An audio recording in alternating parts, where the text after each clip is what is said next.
Skyscanner are the world's leading independent travel meta-search company. And so you just came off the stage at Phocuswright India, so tell me a little bit about what you were discussing. We were discussing the move that meta-search is currently making as an industry from our traditional model into a booking model, and how that's actually affecting our relationship, particularly with online travel agencies across the globe. So you said on stage that no one is doing loyalty very well. So can you talk a little bit about that? So no one in Meta does loyalty very well. I think some organisations, particularly the OTAs and some of the airlines, do loyalty very well. The problem that Meta have had is we've had very little reason for users to subscribe to our services, to sign up and allow us to obtain a deeper relationship with them. The Meta booking model that I just referred to begins to allow us to do that, because the functionality that is inherent in that requires them to sign up and allow us to communicate with them. We also have to start building additional services, for example, price alerts and better and deeper content that will give a user a reason to subscribe to us. That's the fundamental. There has to be a reason for them to part with their personal information to allow that dialogue to happen. And some of these initiatives that we're embarking on will help to unlock that relationship. So mobile's a big thing right now. Do you think that as you make strides there, that will help with things like loyalty? Mobile in and of itself, no. Mobile with the additional functionalities that we're talking about in the booking space, the services space and the content space, absolutely. So another thing that you mentioned was that you're not afraid of Google, even though they are a big company and they're doing a lot in travel. So talk to me about why you're not afraid of Google. Well, we could spend our lives kind of sitting in a darkened office being scared of Google and scared of what Google are going to do next, but then we wouldn't have built the company that we've actually built. Google are a competitor in the space. Google have the capability to be a very, very serious competitor in the space, but they've failed to do that. That's not to say that they won't do it tomorrow, but we don't worry about what Google are doing. We watch what they're doing. We'll learn some things from them. We will do stuff that Google will learn from as well, like any other competitor. But that's the point. Right now, they are any other competitor, and we are more focused on our own plans and our own vision to execute in some of the areas that I've mentioned to you before.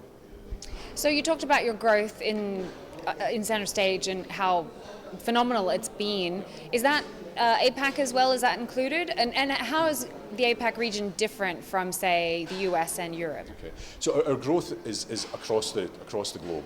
Our growth is actually in 3-figure % in Americas and in APAC. And the differentiator in APAC, well, I guess there's many of them.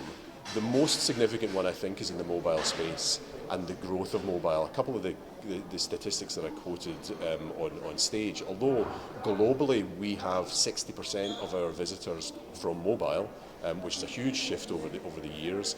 In APAC, that's even more ratcheted. It is truly a mobile-first region. Korea, I think, as I mentioned, 74% of the visits that we get are on mobile. Our growth in India last year, although it was 90% overall, on mobile was 230%. So executing effectively and correctly on mobile is absolutely critical, I think globally, but specifically within APAC and markets like India. So another big topic here has been artificial intelligence, like in instant messaging. Are you planning to do anything there?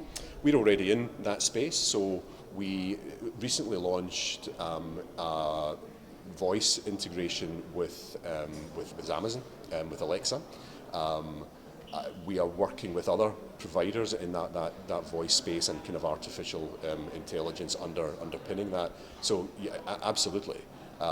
It's still a relative sideline within the company, but we absolutely have to be in that space and currently are.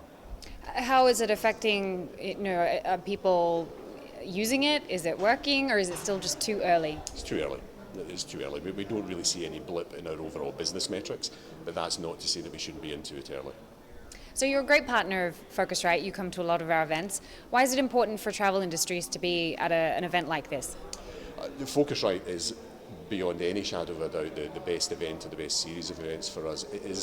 It's uncommonly difficult, particularly in a market like India, for us to secure the types of face-to-face meetings that we do manage to secure in the space of 1 or 2 days.